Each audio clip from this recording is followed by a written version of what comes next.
गणनायकाय गणदैवताय गणाध्यक्षाय धीमहि गुणशरीराय गुणमण्डिताय गुणेशानाय धीमहि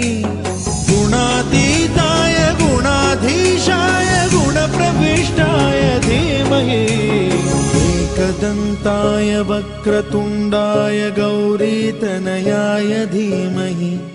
गजेशानाय भालचन्द्राय श्रीगणेशाय धीमहि एकदन्ताय